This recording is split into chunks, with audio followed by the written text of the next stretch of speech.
دوسروں پر ظلم نہ کرو تاکہ تم پر بھی ظلم نہ کیا جائے۔ سود حرام ہے، شیطان اس سرزمین میں اپنی پرستش سے مایوس ہو گیا۔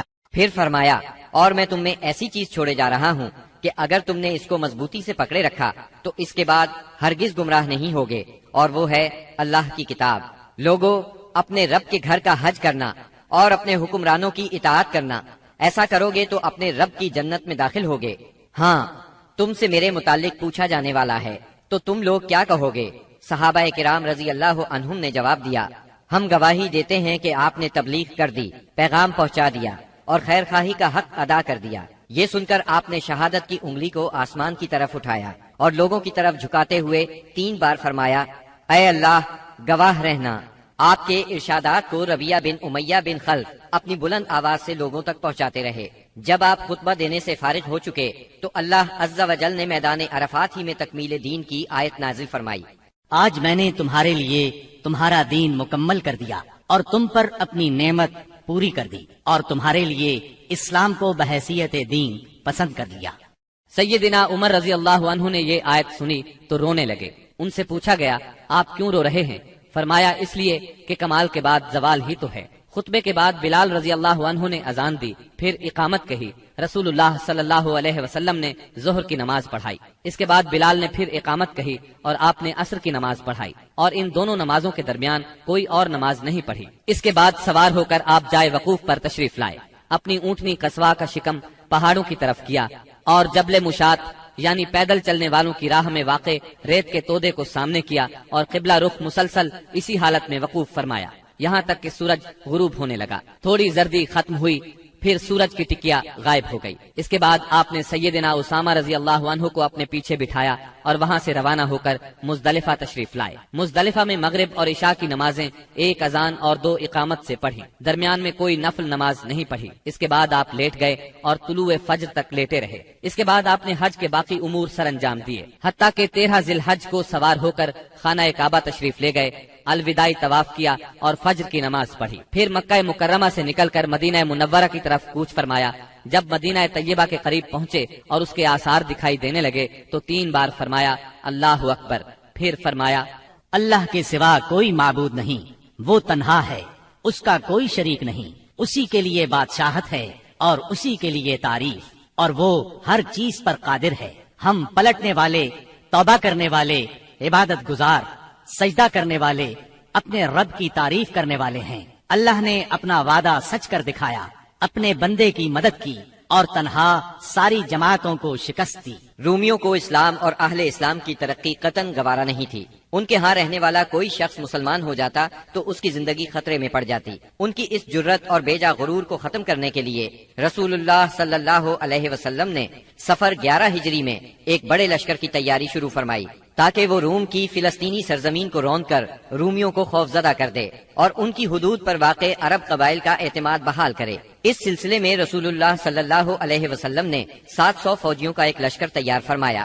سیدنا اسامہ بن زید رضی اللہ عنہ کو لشکر کا سالار مقرر فرمایا۔ یہ آزاد کردہ غلام سیدنا زید رضی اللہ عنہ کے بیٹے تھے۔ 28 صفر 11 ہجری کو بیماری کی حالت میں آپ نے سیدنا اسامہ رضی اللہ عنہ کا جھنڈا اپنے دستے مبارک سے درست فرمایا۔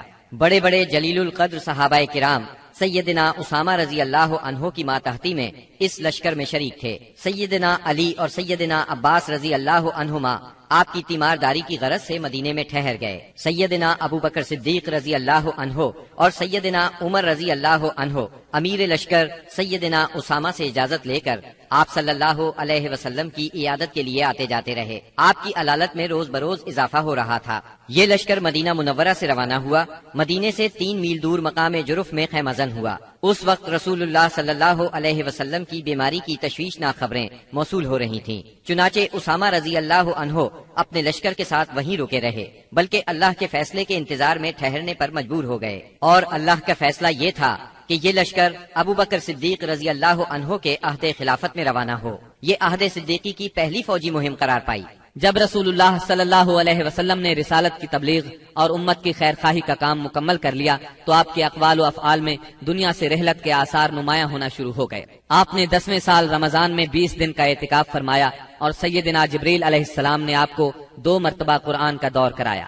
آپ نے اپنی صاحبزادی فاطمہ رضی اللہ عنہا سے فرمایا میں سمجھتا ہوں میرا آخری وقت آ چکا ہے۔ سیدنا معاذ بن جبل رضی اللہ عنہ کو یمن کی طرف روانہ فرمایا تو انہیں وصیت فرمائی، اے معاذ، غالباً اس سال کے بعد تم مجھ سے ملاقات نہ کر سکو گے اور میری اس مسجد اور میری قبر کے پاس سے گزرو گے۔ یہ سن کر سیدنا معاذ بن جبل رضی اللہ عنہ رونے لگے۔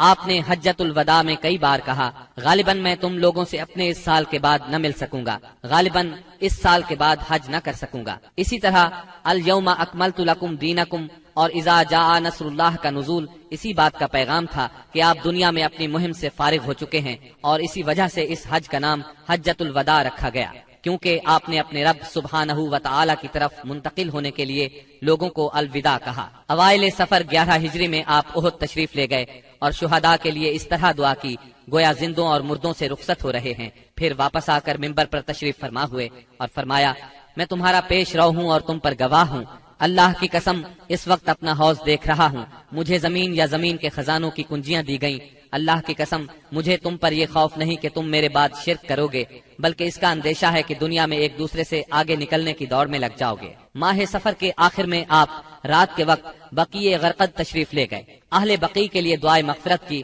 اور فرمایا ہم بھی تم سے آن ملنے والے ہیں۔ ماہ سفر کے آخری پیر کو رسول اللہ صلی اللہ علیہ وسلم ایک جنازے میں بقیع تشریف لے گئے۔ سیدہ عائشہ صدیقہ رضی اللہ عنہا فرماتی ہیں، آپ بقیع سے واپس تشریف لائے تو میں اپنے سر میں درد محسوس کر رہی تھی اور یہ کہہ رہی تھی کہ ہائے میرا سر۔ یہ سن کر آپ نے فرمایا، بلکہ میں واللہ اے عائشہ ہائے میرا سر۔ یہ آپ صلی اللہ علیہ وسلم کی بیماری کی ابتدا تھی۔ اس کے باوجود آپ باری باری سب بیویوں کے پاس دن گزارتے رہے، یہاں تک کہ مرض میں شدت آ گئی۔ اس وقت آپ سیدہ میمونہ رضی اللہ عنہا کے گھر میں تھے اور پوچھ رہے تھے، کل میں کہاں رہوں گا، میں کل کہاں رہوں گا؟ مطلب یہ تھا کہ مجھے سیدہ عائشہ رضی اللہ عنہا کے ہاں رہنے دیا جائے۔ چنانچہ ازواج مطہرات نے اجازت دے دی کہ آپ جہاں چاہیں رہیں۔ آپ سیدنا فضل بن عباس اور سیدنا علی رضی اللہ عنہما کے سہارے پاؤں زمین پر گھسیٹتے ہوئے نکلے اور سیدہ عائشہ صدیقہ رضی اللہ عنہا کے گھر منتقل ہو گئے۔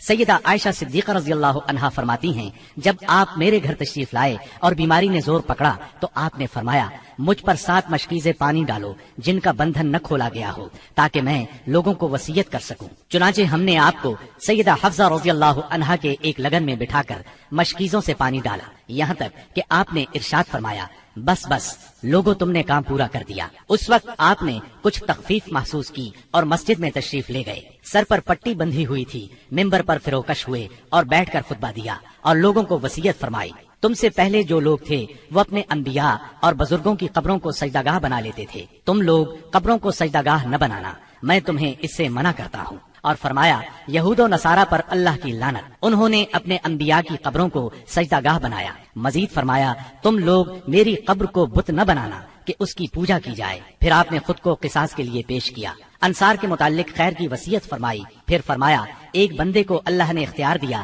کہ وہ دنیا کی چمک دمک اور زیب و زینت میں سے جو چاہے لے لے، یا اللہ کے پاس جو کچھ ہے اس کو اختیار کرے، تو اس بندے نے اللہ کے پاس جو کچھ ہے اس کو اختیار کیا ہے۔ سیدنا ابو سعید خدری رضی اللہ عنہ فرماتے ہیں، یہ سن کر ابو بکر صدیق رضی اللہ عنہ رونے لگے اور فرمایا، ہم اپنے ماں باپ کے ساتھ آپ پر قربان۔ ابو سعید خدری رضی اللہ عنہ فرماتے ہیں، ابو بکر صدیق رضی اللہ عنہ کی اس بات پر ہمیں حیرت ہوئی، لیکن چند دن بعد معلوم ہوا کہ جس بندے کو اختیار دیا گیا تھا وہ خود رسول اللہ صلی اللہ علیہ وسلم تھے، اور ابو بکر ہم سب سے زیادہ صاحب علم تھے کہ بات کو اسی وقت سمجھ گئے تھے۔ اس کے بعد رسول اللہ صلی اللہ علیہ وسلم نے ابو بکر صدیق رضی اللہ عنہ کی تعریف کی اور ان کے دروازے کے سوا مسجد میں کھلنے والے تمام دروازے بند کرنے کا حکم فرمایا۔ اسی دن آپ نے وصیت کی کہ یہود و نصارہ اور مشرکین کو جزیرۃ العرب سے نکال دیا جائے اور وفد کو اسی طرح نوازا جائے جس طرح آپ نوازا کرتے ہیں۔ آپ نے نماز،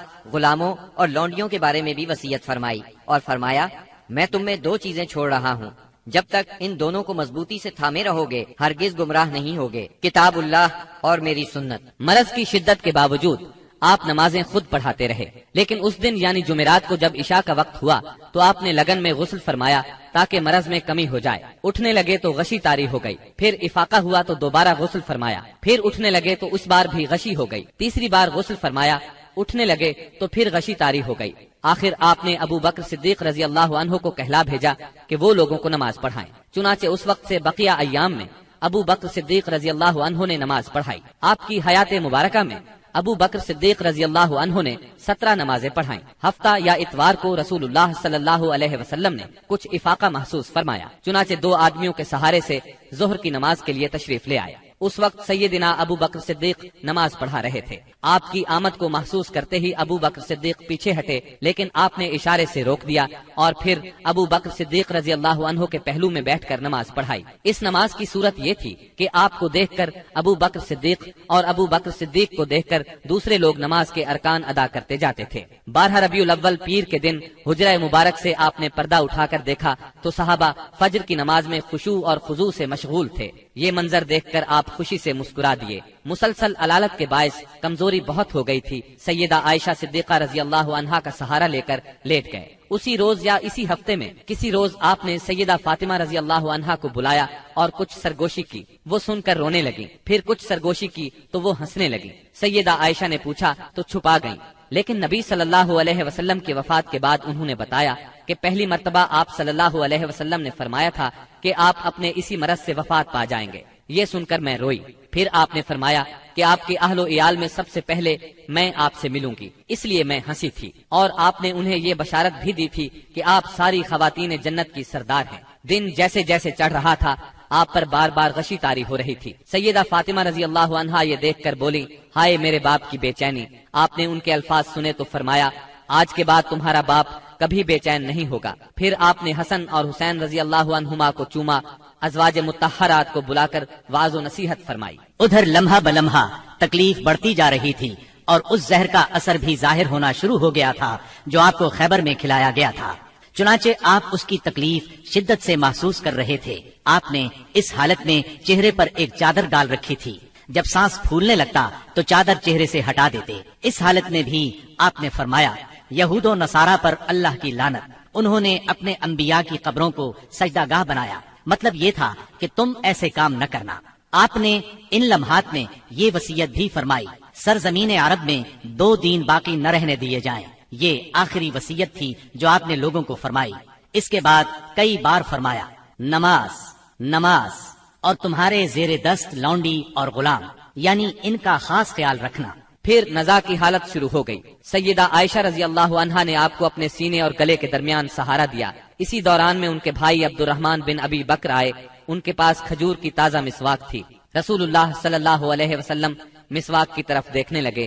سیدہ عائشہ صدیقہ سمجھ گئیں کہ آپ مسواک کرنا چاہتے ہیں۔ انہوں نے پوچھا، کیا آپ مسواک کرنا چاہتے ہیں؟ آپ نے سر کے اشارے سے ہاں فرمایا۔ چنانچہ انہوں نے مسواک لے کر چبائی، نرم کی، اور پھر آپ نے اس کو لے لیا۔ نہایت اچھی طرح مسواک کی۔ آپ کے سامنے پیالے میں پانی تھا۔ آپ پانی میں دونوں ہاتھ ڈال کر چہرہ پونچھتے جاتے تھے اور فرماتے جاتے تھے، اللہ کے سوا کوئی معبود نہیں، بے شک موت کے لیے سختیاں ہیں۔ پھر آپ نے دونوں ہاتھ یا انگلی اٹھائی، نگاہ چھت کی طرف بلند کی، دونوں ہونٹوں پر کچھ حرکت ہوئی۔ سیدہ عائشہ رضی اللہ عنہا نے کان لگایا تو آپ فرما رہے تھے، ان انبیاء، صدیقین، شہداء اور صالحین کے ساتھ جنہیں تو نے انعام سے نوازا، اے اللہ مجھے بخش دے اور مجھ پر رحم فرما اور مجھے رفیق اعلیٰ میں پہنچا دے، اے اللہ رفیق اعلیٰ۔ آخری فقرہ 3 بار دہرایا اور روح پرواز کر گئی، ہاتھ جھک گیا اور آپ رفیق اعلیٰ سے جا ملے۔ یہ پیر کا دن تھا، ربیع الاول کی 12 تاریخ اور ہجرت کا 11واں سال تھا۔ اس وقت نبی صلی اللہ علیہ وسلم کی عمر 63 سال 4 دن ہو چکی تھی۔ انا للہ و انا الیہ راجعون۔ اس سانحۂ عظیم کی خبر آن کی آن میں صحابہ کرام رضی اللہ عنہم میں پھیل گئی۔ دنیا ان پر تاریک ہو گئی۔ قریب تھا کہ وہ اپنے حواس کھو بیٹھتے، کیونکہ کوئی دن اس سے تابناک اور روشن نہیں تھا جس دن آپ مدینہ منورہ تشریف لائے تھے، اور کوئی دن اس دن سے زیادہ تاریک نہیں تھا جس دن آپ نے وفات پائی۔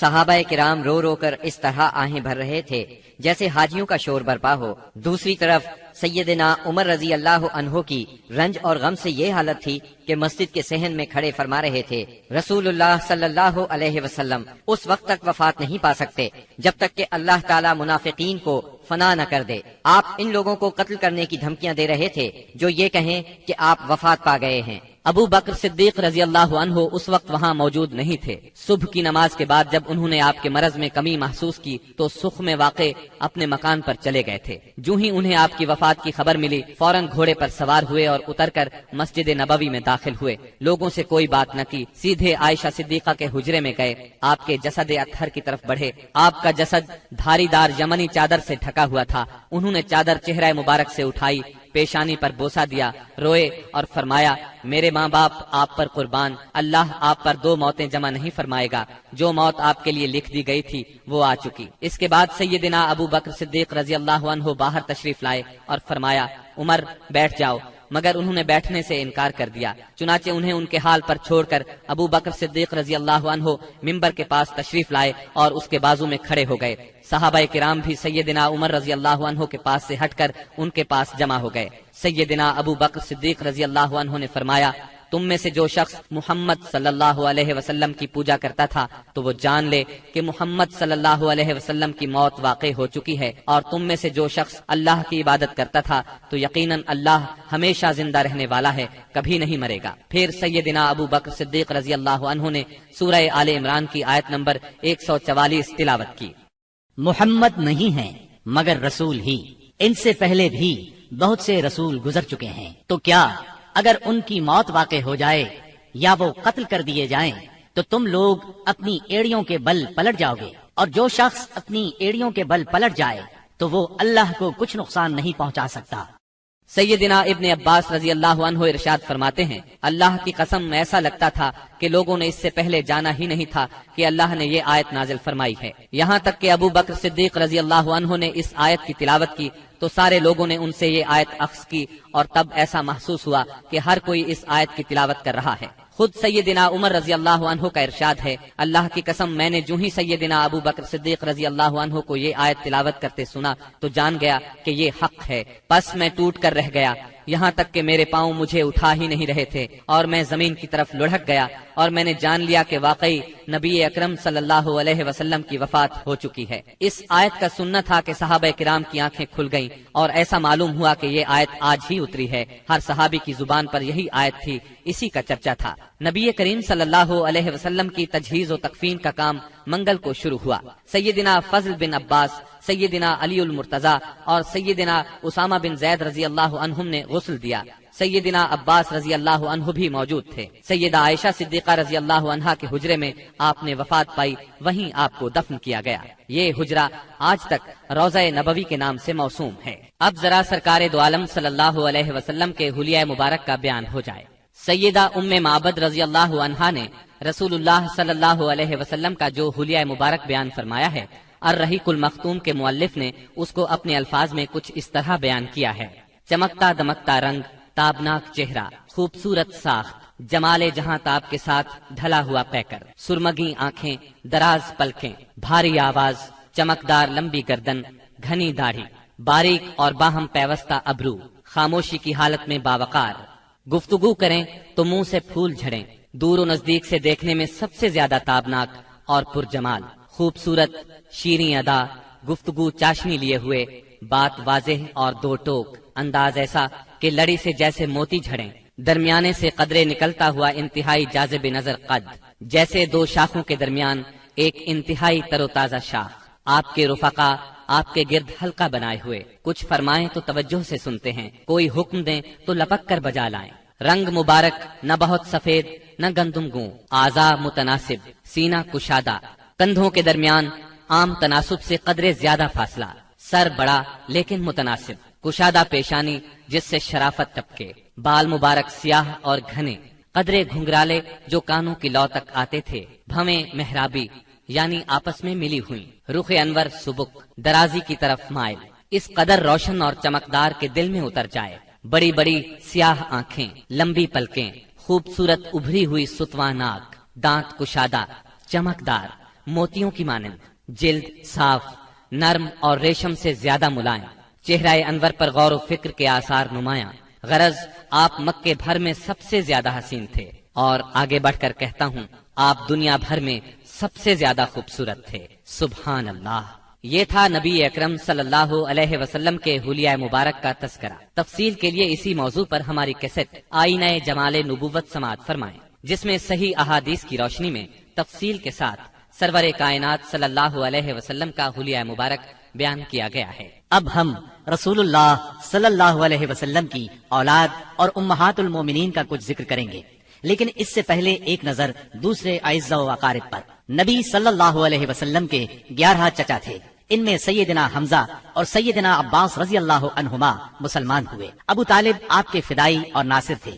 6 پھوپھیاں تھیں، 12 غلام تھے، سب کو آزاد فرمایا۔ 3 لونڈیاں تھیں، ان میں سے ایک ام ایمن رضی اللہ عنہا تھی۔ انہوں نے رسول اللہ صلی اللہ علیہ وسلم کو گود کھلایا تھا۔ آپ صلی اللہ علیہ وسلم ان کی بہت عزت کرتے تھے۔ رسول اللہ صلی اللہ علیہ وسلم کی اولاد کی تعداد میں اختلاف پایا جاتا ہے۔ متفق علیہ روایت کا خلاصہ یہ ہے کہ آپ کی اولاد کی تعداد 6 ہے۔ قاسم، ابراہیم، زینب، رقیہ، ام کلثوم اور فاطمہ رضی اللہ عنہم۔ اعلان نبوت سے پہلے نبی اکرم صلی اللہ علیہ وسلم نے سیدہ خدیجہ رضی اللہ عنہا سے نکاح فرمایا۔ ان کے ہاں سب سے پہلے قاسم پیدا ہوئے۔ یہ نبوت سے 11 سال پہلے پیدا ہوئے۔ انہی کے نام کی مناسبت سے آپ کی کنیت ابو القاسم تھی۔ آپ اس کنیت کو بہت پسند فرماتے تھے۔ صحابہ کرام رضی اللہ عنہم بھی عام طور پر آپ کو ابو القاسم ہی کہتے تھے۔ قاسم 2 سال تک زندہ رہے۔ ایک روایت کے مطابق 1.5 سال اور ایک قول کے مطابق انہوں نے چلنا پھرنا سیکھ لیا تھا۔ مطلب یہ کہ آپ کے ہاں سب سے پہلے قاسم پیدا ہوئے۔ اسی طرح سب سے پہلے انتقال بھی انہی کا ہوا۔ انہوں نے اعلان نبوت سے 9 سال پہلے وفات پائی۔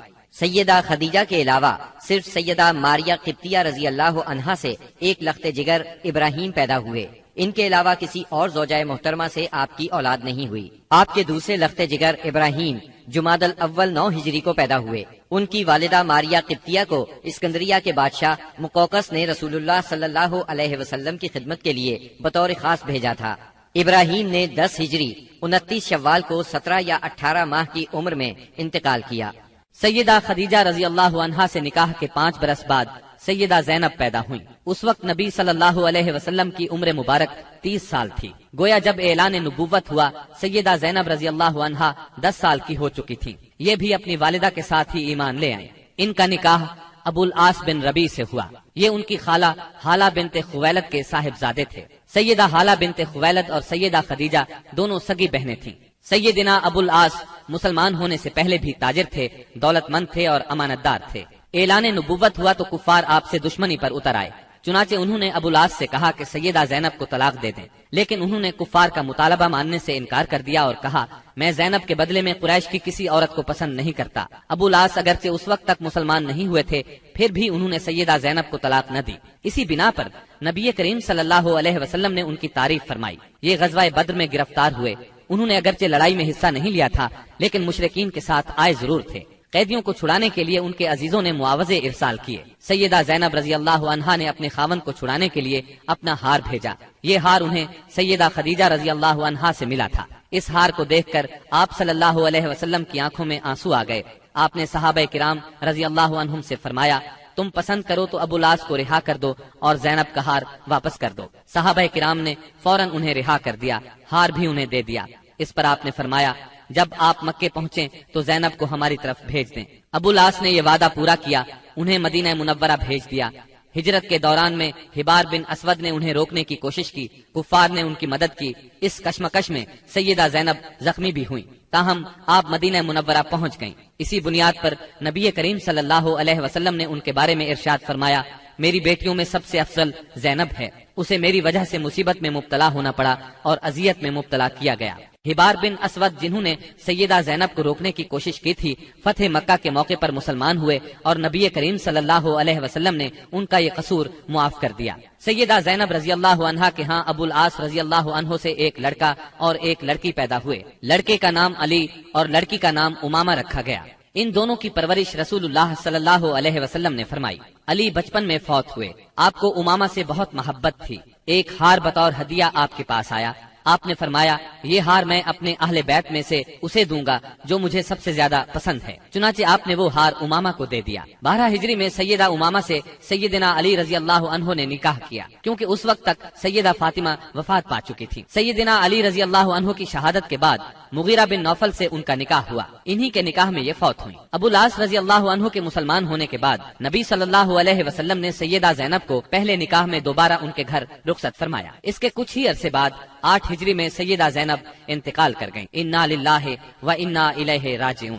سیدہ زینب کے بعد سیدہ خدیجہ رضی اللہ عنہا کے ہاں سیدہ رقیہ پیدا ہوئیں۔ یہ ان سے 3 سال بعد پیدا ہوئیں۔ ان کی پیدائش کے وقت نبی اکرم صلی اللہ علیہ وسلم کی عمر 33 سال تھی، گویا اعلان نبوت کے وقت ان کی عمر 7 سال تھی۔ یہ بھی اپنی والدہ کے ساتھ ہی ایمان لے آئیں۔ اسلام سے پہلے رسول اللہ صلی اللہ علیہ وسلم نے ان کا نکاح اپنے چچا ابو لہب کے بیٹے عتبہ سے کر دیا تھا، رخصتی نہیں ہوئی تھی۔ آپ نے نبوت کا اعلان فرمایا تو ابو لہب دشمنی میں سب سے آگے بڑھ گیا۔ اس نے بیٹے کو حکم دیا محمد کی بیٹی کو طلاق دے دو، طلاق نہیں دو گے تو تم سے بات نہیں کروں گا۔ باپ کے کہنے پر اس نے سیدہ رقیہ رضی اللہ عنہا کو طلاق دے دی، یعنی یہ طلاق صرف اسلام دشمنی کی بنیاد پر دی گئی تھی۔ اس کے بعد آپ نے سیدہ رقیہ رضی اللہ عنہا کا نکاح سیدنا عثمان رضی اللہ عنہ سے کر دیا۔ سیدہ رقیہ نے سیدنا عثمان بن عفان رضی اللہ عنہ کے ساتھ حبشہ کی ہجرت بھی کی، اور یہ اسلام میں سب سے پہلی ہجرت تھی۔ حبشہ میں ان کے ہاں ایک بیٹا پیدا ہوا، اس کا نام عبداللہ رکھا گیا۔ اپنے والدین کے ساتھ ہجرت کر کے یہ نواسہ رسول مدینہ منورہ پہنچے اور 6 سال کی عمر میں وفات پا گئے۔ 2 ہجری میں غزوہ بدر پیش آیا تو سیدہ رقیہ بیمار تھی۔ سیدنا عثمان رضی اللہ عنہ ان کی تیمارداری کی خاطر غزوہ بدر میں شرکت نہ کر سکے، تاہم نبی کریم صلی اللہ علیہ وسلم نے انہیں مال غنیمت میں سے حصہ عطا فرمایا۔ غزوہ بدر کے دوران میں ہی سیدہ رقیہ انتقال کر گئیں، یعنی جب آپ بدر کے میدان سے واپس تشریف لائے تو یہ دنیا سے رخصت ہو چکی تھی۔ آپ ان کے جنازے میں بھی شریک نہ ہو سکے، البتہ قبر پر تشریف لے گئے۔ سیدہ رقیہ نے قریباً 21 سال کی عمر میں وفات پائی۔ انا للہ و انا الیہ راجعون۔ سیدہ ام کلثوم رضی اللہ عنہا نبی کریم صلی اللہ علیہ وسلم کی تیسری صاحبزادی ہیں۔ یہ اپنی کنیت ہی سے مشہور ہوئیں۔ آپ نے نبوت کا اعلان فرمایا تو والدہ اور بہنوں کے ساتھ ایمان لائیں، ہجرت تک مکے میں رہیں۔ اعلان نبوت سے پہلے آپ نے ان کا نکاح ابو لہب کے دوسرے بیٹے عتیبہ سے کر دیا تھا، رخصتی نہیں ہوئی تھی۔ اسلام لانے پر ابو لہب نے انہیں بھی طلاق دلوائی۔ غزوہ بدر کے موقع پر جب سیدہ رقیہ کا انتقال ہو گیا تو سیدنا عثمان پر ان کی وفات کا بہت اثر ہوا، ہر وقت غمگین رہتے تھے۔ آپ نے انہیں اس درجے غمگین دیکھ کر ایک روز فرمایا، اے عثمان، مجھے اللہ نے حکم دیا ہے کہ میں اپنی دوسری بیٹی آپ کے نکاح میں دے دوں۔ جو مہر رقیہ کا مقرر ہوا تھا اتنا ہی مہر ام کلثوم کا ہوا۔ اس طرح سیدنا عثمان رضی اللہ عنہ سے ان کا نکاح ہوا اور آپ ذوالنورین کہلائے، یعنی 2 نوروں والے۔ یہ نکاح ربیع الاول 3 ہجری میں ہوا۔ ام کلثوم کے ہاں کوئی اولاد نہیں ہوئی۔ جب تک سیدہ ام کلثوم سیدنا عثمان کے نکاح میں رہیں انہوں نے کسی اور عورت سے نکاح نہیں کیا۔ سیدہ ام کلثوم کا انتقال بھی نبی صلی اللہ علیہ وسلم کی زندگی میں ہوا۔ انہوں نے شعبان 9 ہجری میں رحلت فرمائی۔ ان کے انتقال پر سیدنا عثمان رضی اللہ عنہ اور زیادہ غمگین ہوئے۔ ان حالات میں نبی اکرم صلی اللہ علیہ وسلم نے انہیں تسلی دیتے ہوئے فرمایا، اگر میرے ہاں 10 بیٹیاں بھی ہوتی تو میں یکے بعد دیگرے عثمان کے نکاح میں دے دیتا۔ نبی کریم صلی اللہ علیہ وسلم کی چوتھی بیٹی سیدہ فاطمہ رضی اللہ عنہا تھی۔ آپ سب سے چھوٹی تھی۔ آپ نبوت کے پہلے سال پیدا ہوئی۔ آپ کی چال ڈھال رسول اللہ صلی اللہ علیہ وسلم سے بہت ملتی جلتی تھی۔ صرف یہی نہیں بلکہ اٹھتے بیٹھتے اور ہر بات میں سیدہ فاطمہ سے زیادہ آپ کے مشابہ اور کسی کو نہیں دیکھا گیا۔ آپ کی عمر 15.5 سال کی ہوئی تو نبی اکرم صلی اللہ علیہ وسلم نے آپ کا نکاح سیدنا علی رضی اللہ عنہ سے کر دیا۔ اس وقت سیدنا علی رضی اللہ عنہ کی عمر 20 سال 5 ماہ تھی۔ اس نکاح کے گواہ سیدنا ابو بکر صدیق، سیدنا عمر فاروق اور سیدنا عثمان رضی اللہ عنہم تھے۔ نبی صلی اللہ علیہ وسلم نے آخری اوقات میں سیدہ فاطمہ رضی اللہ عنہا کو بہت وصیتیں فرمائیں۔ ان میں سے ایک یہ تھی، میری وفات پر ماتم نہ کرنا، چہرے کو نہ پیٹنا، بال نہ نوچنا، نوحہ نہ کرنا، نہ نوحہ کرنے والوں کو بلانا۔ نبی صلی اللہ علیہ وسلم کی وفات کے بعد آپ صرف 6 ماہ زندہ رہیں، پھر چند روز بیمار رہ کر وفات پا گئیں۔ انتقال 3 رمضان 11 ہجری بروز منگل ہوا۔ انا للہ و انا الیہ راجعون۔ رسول اللہ صلی اللہ علیہ وسلم نے آپ کے بارے میں فرمایا، فاطمہ میرے جسم کا ٹکڑا ہے، جس نے فاطمہ کو ناراض کیا اس نے مجھے ناراض کیا۔ اسی طرح آپ کو سیدہ فاطمہ رضی اللہ عنہا کی اولاد سیدنا حسن بن علی اور سیدنا حسین بن علی سے بہت محبت تھی۔ اللہ تعالیٰ کی سیدہ فاطمہ پر ہزارہا رحمتیں ہوں۔ اب ہم نبی اکرم صلی اللہ علیہ وسلم کی ازواج مطہرات کا تذکرہ کریں گے۔ نبی صلی اللہ علیہ وسلم کی سب سے پہلی زوجہ محترمہ سیدہ خدیجہ بنت خویلد رضی اللہ عنہا ہیں۔ آپ صلی اللہ علیہ وسلم کے فرزند ابراہیم رضی اللہ عنہ کے سوا آپ کی تمام اولاد انہی سے ہوئی۔ آپ پوری زندگی انہیں یاد کرتے رہے، ان کی قربانیوں کا ذکر کرتے رہے۔ سیدہ خدیجہ رضی اللہ عنہا کے والد اپنے قبیلے میں باحیثیت آدمی تھے، انہوں نے مکے میں رہائش اختیار کی، وہیں انہوں نے فاطمہ بنت زائدہ سے شادی کی، انہی سے سیدہ خدیجہ رضی اللہ عنہا پیدا ہوئیں جو امت مسلمہ کی پہلی ام المومنین بنی۔ آپ عام الفیل سے 15 سال پہلے پیدا ہوئیں۔ اس طرح آپ نبی اکرم صلی اللہ علیہ وسلم سے قریباً 15 سال بڑی تھی۔ رسول اللہ صلی اللہ علیہ وسلم سے پہلے آپ کے 2 نکاح ہوئے۔ پہلے خاوند کا نام عتیق بن عابد مخزومی اور دوسرے کا نام ابو حالہ تھا۔ دوسرے شوہر کی موت کے بعد آپ پر تجارت کا بوجھ آ پڑا۔ تجارت آپ کا خاندانی پیشہ تھا۔ اس زمانے میں رسول اللہ صلی اللہ علیہ وسلم بھی تجارت کا مال لے کر شام جاتے تھے، اور آپ صلی اللہ علیہ وسلم صادق اور امین مشہور ہو چکے تھے۔ سیدہ تک آپ کی شہرت پہنچی تو انہوں نے اپنا سامان تجارت آپ کے حوالے کیا۔ آپ وہ سامان شام لے گئے۔ اس سفر میں انہیں بہت زیادہ منافع ہوا۔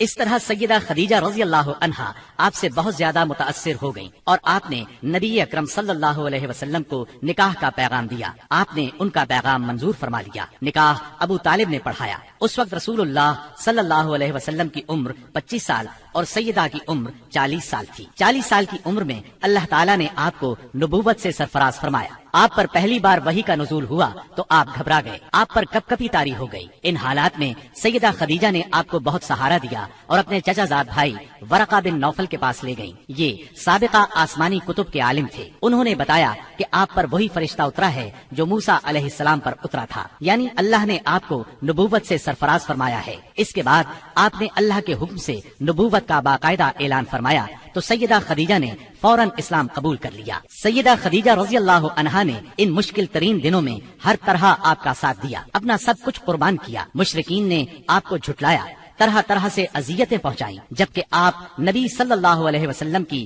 ہر بات کی تصدیق کرتی رہیں۔ شیب ابی طالب کی گھاٹی میں 3 سال آپ کے ساتھ رہیں۔ یہ 3 سال انتہائی مصیبت کے سال تھے۔ مسلسل تکالیف نے آپ کو بیمار کر دیا، اور آخر آپ رمضان 10 نبوی میں اس دنیا سے رحلت کر گئیں۔ انا للہ و انا الیہ راجعون۔ نسائی اور مسند احمد کی ایک روایت کے الفاظ ہیں، جنت کی عورتوں میں سب سے افضل یہ 4 عورتیں ہیں: خدیجہ بنت خویلد، فاطمہ بنت محمد، مریم بنت عمران اور آسیہ زوجہ فرعون۔ بخاری کی ایک روایت میں ہے، خدیجہ تمام جہانوں کی عورتوں سے بہتر ہیں۔ رسول اللہ صلی اللہ علیہ وسلم کی دوسری زوجہ محترمہ سیدہ سودا بنت زمعہ رضی اللہ عنہا ہیں۔ آپ کا نام سودا، والد کا نام زمعہ بن قیس اور والدہ کا نام شموس بنت نفیس تھا۔ قبیلہ عامر بن لوائی سے تھی۔ رسول اللہ صلی اللہ علیہ وسلم سے پہلے ان کا نکاح سکران بن عمرو عامری رضی اللہ عنہ سے ہوا۔ یہ ان کے چچا زاد بھائی تھے۔ سیدہ سودا نے شروع ہی میں اسلام قبول کر لیا تھا۔ دونوں میاں بیوی نے کفار کا ظلم برداشت کیا، حبشہ کی طرف ہجرت بھی کی۔ کئی برس بعد جب مکہ لوٹے تو سکران کا انتقال ہو گیا، اور ان کے انتقال کے بعد نبی صلی اللہ علیہ وسلم نے ان سے نکاح فرمایا۔ آپ صلی اللہ علیہ وسلم ہجرت کر کے جب مدینہ منورہ تشریف لائے تب آپ نے انہیں بھی مدینہ بلوا لیا۔ 10 ہجری میں آپ نے حج کیا۔ اس موقع پر سیدہ سودا رضی اللہ عنہا بھی موجود تھی۔ آپ کا انتقال سیدنا امیر معاویہ رضی اللہ عنہ کے دور میں ہوا۔ آپ بہت سخی تھیں۔ ایک مرتبہ سیدنا عمر رضی اللہ عنہ نے درہموں کی ایک تھیلی ان کی خدمت میں بھیجی، آپ نے وہ تمام درہم اسی وقت تقسیم کر دیے۔ رسول اللہ صلی اللہ علیہ وسلم نے تیسرا نکاح سیدہ عائشہ رضی اللہ عنہا سے فرمایا۔ اس وقت سیدہ عائشہ رضی اللہ عنہا کی عمر 6 سال تھی۔ آپ سیدنا ابو بکر صدیق رضی اللہ عنہ کی چھوٹی بیٹی تھی۔ نبوت کے 4تھے سال پیدا ہوئی۔ 9 سال کی عمر میں رخصتی ہوئی۔ آپ کی تمام تر تعلیم و تربیت نبی صلی اللہ علیہ وسلم کی نگرانی میں ہوئی، لہٰذا نہایت اعلیٰ درجے کی تربیت ہوئی۔ یہی وجہ ہے کہ سیدہ عائشہ صدیقہ رضی اللہ عنہا شریعت کے مسائل کی ماہر تھی۔ بڑے بڑے صحابہ سیدہ عائشہ رضی اللہ عنہا سے مسائل پوچھتے تھے۔ اس کی بڑی وجہ یہی ہے کہ دن رات آپ نبی صلی اللہ علیہ وسلم سے مسائل سیکھتی رہتی تھی۔ سیدہ کا حجرہ مسجد نبوی سے ملا ہوا تھا، لہٰذا آپ مسجد میں ہونے والی تعلیم بھی سنتی تھیں۔ شعبان 5 ہجری میں ایک ہولناک واقعہ پیش آیا۔ نبی صلی اللہ علیہ وسلم غزوہ بنی مستلق سے واپس آ رہے تھے۔ ایک مقام پر لشکر نے پڑاؤ ڈالا۔ صبح سویرے قافلے کی روانگی سے پہلے آپ قضائے حاجت کے لیے دور نکل گئیں۔ اس وقت آپ کے گلے میں ایک ہار تھا۔ یہ ہار ان کی بڑی بہن سیدہ اسماء رضی اللہ عنہا کا تھا۔ اچانک انہوں نے دیکھا کہ ہار کہیں گر گیا ہے۔ یہ اس ہار کو تلاش کرنے نکل گئیں۔ ادھر قافلہ روانہ ہو گیا۔ سیدہ اس وقت بہت دبلی پتلی تھی۔ ہودج اٹھا کر اونٹ پر رکھنے والوں کو پتہ ہی نہ چل سکا کہ آپ ہودج میں نہیں ہیں۔ ہار تلاش کر کے جب آپ قافلہ کی جگہ لوٹی تو قافلہ جا چکا تھا۔ اب تو آپ بہت پریشان ہوئی۔ صحابی رسول سیدنا صفوان بن معطل سلمی کی ذمہ داری یہ تھی کہ قافلے کی گری پڑی چیزوں کو اٹھاتے تھے، اس لیے لشکر سے پیچھے رہتے تھے۔ آپ وہاں پہنچے تو انہوں نے سیدہ کو دیکھا۔ آپ کو دیکھتے ہی انہوں نے انا للہ و انا الیہ راجعون پڑھا۔ اس وقت سیدہ کی آنکھ لگ گئی تھی۔ ان کی آواز سن کر آنکھ کھل گئی۔ انہوں نے اپنا چہرہ فوراً چادر میں چھپا لیا۔ انہوں نے اپنا اونٹ ان کے قریب کیا، اونٹ کو بٹھا دیا۔ صفوان خود پیچھے ہٹ گئے۔ آپ اونٹ پر سوار ہو گئیں۔ صفوان رضی اللہ عنہ نے اونٹ کی مہار پکڑ لی اور آگے روانہ ہو گئے۔ دوپہر کے وقت قافلہ تک پہنچے۔ اگرچہ یہ بالکل معمولی واقعہ تھا اور سفر میں ایسا ہونا کوئی عجیب بات نہیں تھی، لیکن اس وقت لشکر میں کچھ منافق بھی موجود تھے۔ انہیں موقع مل گیا۔ انہوں نے سیدہ عائشہ صدیقہ پر الزام لگا دیا، گویا وہ پاک دامن نہیں رہی، نعوذ باللہ۔ اس الزام نے نبی صلی اللہ علیہ وسلم اور تمام صحابہ کو سخت صدمہ پہنچایا۔ سیدہ عائشہ صدیقہ الزام سے لا علم تھی۔ وہ مدینہ طیبہ پہنچ کر بیمار ہو گئیں۔ جب آپ کو اس الزام کے بارے میں معلوم ہوا تو آپ ہلکان ہو کر رہ گئیں۔ نبی اکرم صلی اللہ علیہ وسلم سے اجازت لے کر والدین کے گھر آ گئیں۔ سیدنا ابو بکر صدیق اور ان کی زوجہ محترمہ ام رومان رضی اللہ عنہا کا بھی برا حال تھا۔ یہاں آ کر سیدہ عائشہ کو ساری بات کا پتہ چلا۔ آپ رونے لگی۔ سیدنا ابو بکر بھی رونے لگے۔ آپ کی والدہ محترمہ بھی رونے لگی۔ پھر رسول اللہ صلی اللہ علیہ وسلم وہاں تشریف لائے۔ ایسے میں اچانک آپ پر وحی کی کیفیت طاری ہو گئی اور اللہ تعالیٰ نے سورہ نور کی آیات نازل فرمائیں۔ ان آیات میں سیدہ عائشہ رضی اللہ عنہا کی بے گناہی کا اعلان فرمایا گیا اور ان لوگوں پر لعنت کی گئی اور واضح کیا گیا کہ ان لوگوں نے بہتان عظیم لگایا تھا۔ انہیں عذاب کی وعید سنائی گئی۔ اس طرح سیدہ عائشہ صدیقہ کی شان کو چار چاند لگ گئے۔ آپ جوانی میں بیوہ ہوئیں۔ آپ نے رسول اللہ صلی اللہ علیہ وسلم کے ساتھ اپنی زندگی کے صرف 9 سال گزارے۔ جب رسول اللہ صلی اللہ علیہ وسلم نے وفات پائی اس وقت آپ کی عمر صرف 18 سال تھی۔ نبی صلی اللہ علیہ وسلم نے اپنی زندگی کے آخری دن سیدہ عائشہ صدیقہ رضی اللہ عنہا کے حجرے میں گزارے، وہیں دفن ہوئے۔ نبی صلی اللہ علیہ وسلم کے بعد آپ نے 50 سال بیوگی کی زندگی گزاری۔ آپ نے سیدنا امیر معاویہ رضی اللہ عنہ کے دور خلافت میں 17 رمضان 58 ہجری میں انتقال فرمایا۔ اس وقت عمر 63 سال تھی۔ اللہ کی آپ پر بے شمار رحمتیں ہوں۔ 2 ہجری میں رسول اللہ صلی اللہ علیہ وسلم نے سیدہ حفصہ رضی اللہ عنہا سے نکاح فرمایا۔ یہ سیدنا عمر رضی اللہ عنہ کی بیٹی تھی۔ ان کی پہلی شادی خنیس بن حذیفہ ساہمی رضی اللہ عنہ سے ہوئی۔ غزوہ بدر میں یہ زخمی ہوئے اور انہی زخموں سے شہادت پائی۔ بیٹی کے بیوہ ہونے پر سیدنا عمر رضی اللہ عنہ کو فکر لاحق ہوئی۔ ایسے میں نبی صلی اللہ علیہ وسلم نے خود سیدہ حفصہ سے نکاح کی خواہش فرمائی۔ اس طرح یہ نکاح ہوا۔ سیدہ حفصہ رضی اللہ عنہا نہایت فضل اور کمال کی مالک تھیں۔ شعبان 45 ہجری میں وفات پائی۔ وہ زمانہ سیدنا امیر معاویہ رضی اللہ عنہ کا تھا۔ آپ کی کچھ جائیداد تھی۔ وفات سے پہلے اپنے بھائی عبداللہ بن عمر رضی اللہ عنہ کو وصیت کی کہ اس زمین کو صدقہ کر دینا۔ اللہ تعالیٰ کی ان پر ہزارہا رحمتیں ہوں۔ رسول اللہ صلی اللہ علیہ وسلم نے ایک نکاح سیدہ زینب بنت خزیمہ رضی اللہ عنہا سے فرمایا۔ یہ بہت زیادہ سخی تھی، اس لیے ان کی کنیت ام المساکین مشہور ہوئی۔ بہت رحم دل بھی تھی، فقراء اور مساکین کو فیاضی سے کھانا کھلاتی تھی۔ ان کا پہلا نکاح سیدنا عبداللہ بن جہش سے ہوا۔ یہ جلیل القدر صحابی تھے، بہت بہادر تھے، غزوہ احد میں شہید ہوئے۔ ان کی شہادت کے بعد نبی صلی اللہ علیہ وسلم نے ام المومنین سیدہ زینب سے نکاح فرمایا۔ رسول اللہ صلی اللہ علیہ وسلم سے نکاح کے وقت آپ کی عمر 30 سال کے قریب تھی۔ نکاح کے صرف 3 ماہ بعد آپ انتقال کر گئیں۔ سیدہ خدیجہ رضی اللہ عنہا کے بعد یہ پہلی بیوی ہیں جو آپ صلی اللہ علیہ وسلم کی زندگی میں انتقال کر گئیں۔ اللہ کی ان پر بے شمار رحمتیں ہوں۔ آپ نے ایک نکاح سیدہ ام سلمہ رضی اللہ عنہا سے فرمایا۔ ان کا نام ہند تھا، والد کا نام ابو امیہ تھا۔ یہ مکہ معظمہ کے ایک سخی بزرگ تھے۔ والدہ کا نام عاتقہ بنت عامر تھا۔ آپ کا پہلا نکاح عبداللہ بن الاسد سے ہوا۔ یہ ابو سلمہ کے نام سے مشہور تھے۔ ام سلمہ کے چچا زاد اور نبی صلی اللہ علیہ وسلم کے رضائی بھائی تھے۔ اسلام کی ابتدا ہی میں دونوں میاں بیوی نے اسلام قبول کر لیا۔ دونوں کو مکہ سے حبشہ کی ہجرت کا شرف بھی حاصل ہوا۔ پھر یہ مکے واپس آ گئے۔ سیدہ ام سلمہ پہلی خاتون ہیں جو مکے سے ہجرت کر کے مدینے پہنچی۔ ہجرت کے سفر میں بہت تکالیف اٹھائیں۔ ابو سلمہ نے ان سے پہلے مدینہ منورہ کی طرف ہجرت کی۔ ابو سلمہ احد کی لڑائی میں زخمی ہوئے اور اپنے مالک سے جا ملے۔ جب ام سلمہ رضی اللہ عنہا کی عدت پوری ہو گئی تو رسول اللہ صلی اللہ علیہ وسلم کی طرف سے انہیں نکاح کا پیغام ملا۔ آپ نے منظور فرمایا، اس طرح یہ نکاح ہوا۔ آپ 4 ہجری میں حرم نبوی میں داخل ہوئیں۔ پوری زندگی آپ صلی اللہ علیہ وسلم کے ساتھ رہیں۔ آپ کی تاریخ وفات میں اختلاف پایا جاتا ہے۔ زیادہ تر روایات یہ ہیں کہ آپ نے 63 ہجری میں 84 سال کی عمر میں وفات پائی۔ آپ بہت زیادہ خوبصورت تھیں، بہت فضائل کی مالک تھیں۔ علم کے لحاظ سے بھی ان کا ممتاز مقام ہے۔ لوگ ان سے مسائل پوچھا کرتے تھے۔ قرآن اور سنت کی ماہر تھیں اور فقہ پر بھی عبور رکھتی تھیں۔ متقی اور پرہیزگار اتنی تھیں کہ شریعت کی خلاف ورزی قطعاً برداشت نہیں کرتی تھیں۔ اللہ کی ان پر بے شمار رحمتیں ہوں۔ رسول اللہ صلی اللہ علیہ وسلم نے ایک نکاح سیدہ زینب بنت جہش رضی اللہ عنہا سے فرمایا۔ آپ کا نام برہ تھا، والد کا نام جہش اور والدہ کا امیمہ تھا۔ یہ عبد المطلب کی صاحبزادی تھی۔ اس طرح سیدہ زینب نبی صلی اللہ علیہ وسلم کی سگی پھوپھی کی بیٹی تھی۔ امیمہ عبداللہ کی سگی بہن اور رسول اللہ صلی اللہ علیہ وسلم کی پھوپھی تھی۔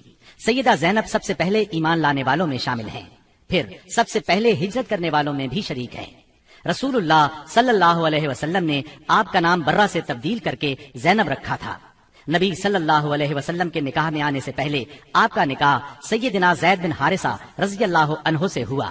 یہ رسول اللہ صلی اللہ علیہ وسلم کے منہ بولے بیٹے اور آزاد کردہ غلام تھے، لیکن ان دونوں کی آپس میں نہ نبھ سکی اور طلاق ہو گئی۔ تب ان کی عدت کے بعد نبی اکرم صلی اللہ علیہ وسلم نے خود ان سے نکاح کا ارادہ فرمایا، انہیں نکاح کا پیغام بھیجا۔ سیدہ زینب نے منظور کیا۔ اس پر منافقین نے تانا دیا کہ دیکھو، پیغمبر نے خود اپنے بیٹے کی عورت سے نکاح کر لیا۔ اللہ تعالیٰ نے ان بدباطنوں کے رد میں آیت خاتم النبیین نازل فرمائی۔ محمد صلی اللہ علیہ وسلم تمہارے مردوں میں سے کسی کے باپ نہیں، لیکن وہ اللہ کے رسول اور خاتم النبیین ہیں، اور اللہ تعالیٰ ہر چیز کا خوب علم رکھنے والا ہے۔ اس آیت سے یہ بات واضح ہوئی کہ منہ بولے بیٹے کی بیوی سے نکاح کرنا جائز ہے۔ اس طرح منافقین کے منہ بند ہو گئے۔ یہ نکاح 4 ہجری میں ہوا۔ اس نکاح کی خاص بات یہ ہے کہ اس موقع پر پردے کا حکم نازل ہوا۔ نکاح کے لیے وحی آئی۔ یہ نکاح آسمانوں پر ہوا۔ سورہ احزاب کی آیت 37 سیدہ زینب کے بارے میں نازل ہوئی۔ سیدہ زینب فخر سے کہا کرتی تھی کہ تمہارے نکاح تمہارے گھر والوں نے زمین پر کیے ہیں، جبکہ میرا نکاح میرے رب نے آسمانوں پر کیا۔ آپ بہت زیادہ سخی تھی، محنت کر کے صدقہ کرتی تھی تاکہ اللہ کا قرب حاصل ہو۔ آپ کا انتقال 20 ہجری میں سیدنا عمر فاروق رضی اللہ عنہ کی خلافت میں ہوا۔ نکاح کے وقت آپ کی عمر 35 سال تھی اور وفات کے وقت آپ کی عمر 53 سال تھی۔ اللہ کی ان پر ہزارہا رحمتیں ہوں۔ آپ صلی اللہ علیہ وسلم نے ایک نکاح سیدہ جویریہ بنت حارث رضی اللہ عنہا سے کیا۔ آپ کا نام برہ تھا۔ بعد میں رسول اللہ صلی اللہ علیہ وسلم نے جویریہ رکھا۔ آپ کا پہلا نکاح مصافع بن صفوان سے ہوا۔ سیدہ جویریہ کے والد حارث کا تعلق قبیلہ بنو مستلق سے تھا۔ یہ اس قبیلے کے سردار تھے۔ ان لوگوں نے مدینہ منورہ پر حملے کی تیاریاں کی تو نبی صلی اللہ علیہ وسلم نے ان پر چڑھائی کر دی۔ اس لڑائی میں ان کے قبیلے کے 11 مرد قتل ہو گئے، باقی لوگ گرفتار کر لیے گئے۔ گرفتار شدگان میں سیدہ جویریہ بھی تھی۔ مال غنیمت کی تقسیم میں یہ سیدنا ثابت بن قیس رضی اللہ عنہ کے حصے میں آئی، لیکن انہوں نے لونڈی کی حیثیت سے رہنا منظور نہ کیا اور ثابت بن قیس سے اجرت طے کر لی۔ اس سلسلے میں مدد کے لیے نبی کریم صلی اللہ علیہ وسلم کے پاس آئیں تو آپ صلی اللہ علیہ وسلم نے نکاح کی خواہش ظاہر فرمائی۔ سیدہ جویریہ رضی اللہ عنہا رضامند ہو گئیں۔ باپ انہیں معاوضہ دے کر چھڑانے آیا تو انہوں نے باپ کے ساتھ جانے سے انکار کر دیا۔ اس طرح باپ نے بھی اسلام قبول کر لیا۔ صحابہ کرام کو جب معلوم ہوا کہ اللہ کے رسول صلی اللہ علیہ وسلم نے سیدہ جویریہ رضی اللہ عنہا کو اپنی زوجیت میں لے لیا ہے تو ان کے قبیلے کے سب لوگوں کو آزاد کر دیا۔ اس طرح سیدہ اپنے قبیلے کے لیے بہت بابرکت ثابت ہوئی۔ ان کی وجہ سے پورے 100 گھرانے آزاد ہوئے۔ جب آپ نبی اکرم صلی اللہ علیہ وسلم کے نکاح میں آئیں اس وقت آپ کی عمر 20 سال تھی۔ وفات کے وقت عمر 65 سال تھی۔ آپ نے ربیع الاول 50 ہجری میں انتقال فرمایا۔ آپ نے نہایت سادہ اور زاہدانہ زندگی بسر کی۔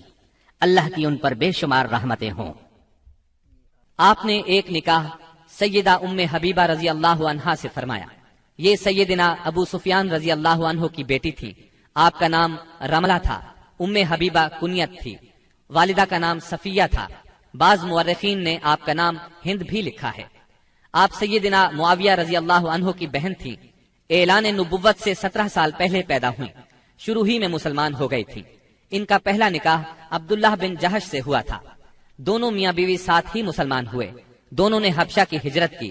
بدقسمتی سے حبشہ میں عبداللہ بن جہش مرتد ہو گیا، اس نے عیسائیت قبول کر لی، شراب پینے لگا، اسی حالت میں مر گیا۔ عدت پوری ہو گئی تو نبی صلی اللہ علیہ وسلم نے نجاشی کے ذریعے سے نکاح کا پیغام بھیجا، انہوں نے منظور کیا، نجاشی نے نکاح پڑھایا اور ان کو مدینہ منورہ روانہ کر دیا، سامان بھی ساتھ دیا۔ یہ نکاح 6 ہجری میں ہوا۔ اس وقت سیدہ کی عمر 36 یا 37 سال تھی۔ اس وقت تک ابو سفیان مسلمان نہیں ہوئے تھے۔ آپ سیرت اور صورت دونوں کے لحاظ سے ممتاز تھیں۔ نبی کریم صلی اللہ علیہ وسلم سے آپ کو بہت محبت تھی۔ ایک بار ابو سفیان ملنے کے لیے آئے تو انہیں نبی صلی اللہ علیہ وسلم کے بستر پر نہ بیٹھنے دیا۔ آپ نے 44 ہجری میں انتقال فرمایا۔ اس وقت ان کے بھائی سیدنا معاویہ رضی اللہ عنہ خلیفہ تھے۔ وفات کے وقت آپ کی عمر 73 سال تھی۔ اللہ تعالیٰ کی آپ پر بے شمار رحمتیں ہوں۔ آپ صلی اللہ علیہ وسلم نے ایک نکاح سیدہ صفیہ بنت حیی رضی اللہ عنہا سے کیا۔ آپ کی والدہ کا نام برہ اور آپ کے والد کا نام حیی بن اخطب تھا۔ یہ بنو نذیر کا سردار تھا۔ آپ کا پہلا نکاح سلام بن مشکم یہودی سے ہوا، سلام نے انہیں طلاق دے دی۔ دوسرا نکاح کنانہ بن ابو الحقیق سے ہوا، یہ خیبر کے مشہور قلعے القموس کا سردار تھا۔ خیبر کی لڑائی میں کنانہ مارا گیا۔ سیدہ صفیہ کے باپ اور بھائی بھی اس جنگ میں مارے گئے، خود یہ گرفتار ہوئی۔ پہلے دونوں خاونوں سے ان کے ہاں کوئی اولاد نہیں تھی۔ مال غنیمت تقسیم ہوا تو یہ دہیہ کلبی رضی اللہ عنہ کے حصے میں آئی، لیکن صحابہ نے نبی صلی اللہ علیہ وسلم کو مشورہ دیا کہ صفیہ خود آپ کے شایان شان ہے۔